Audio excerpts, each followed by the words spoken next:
Hi everybody. இன்றைக்கி நான் செய்ய போகிறது பச்சை பயிரை வச்சு ஒரு கிரேவி பண்ண போகிறேன். இந்த பச்சை பயிரை நீங்கள் 6லேருந்து 8 மணி நேரம் ஊற வச்சு நீங்கள் செஞ்சீங்கன்னா பச்சை பயிறு நல்லா சாஃப்டாக நல்லாயிருக்கும். இதுக்கு தேவையான இன்க்ரீடியன்ட்ஸ் என்னென்னு பார்ப்போம். பச்சை பயிறு நான் ஒரு 1/2 கப் எடுத்திருக்கேன். தக்காளி 2, பச்சை மிளகா ஒரு 3 எடுத்திருக்கேன். கடுகு, சீரகம், பெருங்காயம், காஞ்ச மிளகா, கருவேப்பிலை தாளிக்கு எடுத்திருக்கேன். கொத்தமல்லி கொஞ்சம், உப்பு, மஞ்சள் பொடி. இதுதான் இதுக்கு தேவையான இன்க்ரீடியன்ட்ஸ். இது ரொம்ப நல்லாயிருக்கும் சப்பாத்திக்கும் பூரிக்கும். நான் நெய்யில் தான் தாளிப்பேன்.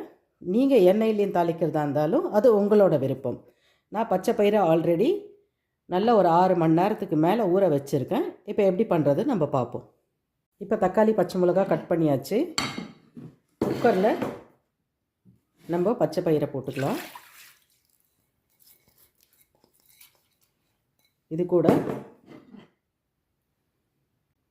தக்காளி, பச்சை மிளகா போட்டுக்கலாம். இதுக்குள்ளே மஞ்சள் பொடி ஆட் பண்ணிக்கலாம். குக்கரை மூடி ஒரு 4லேருந்து 5 விசில் நம்ம எடுத்துக்கலாம்.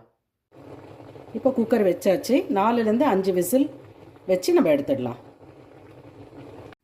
இப்போ ஓப்பன் பண்ணி பார்த்துடலாம்.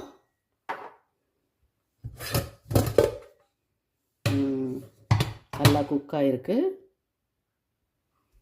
லைட்டாக ஸ்மாஷ் பண்ணிக்கலாம்.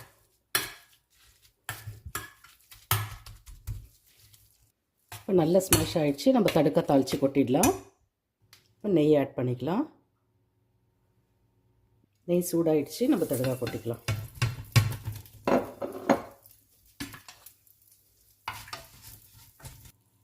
தடுக்க ரெடி ஆகிடுச்சு. இப்போ நம்ம தாலில் கொட்டிடலாம். கருவேப்பிலை போட்டுடலாம்.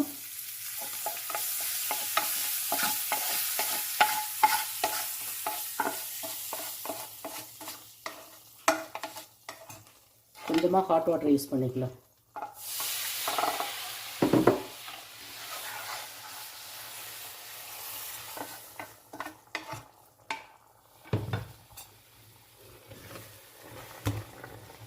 இப்போ நம்ம உப்பு ஆட் பண்ணிடலாம்.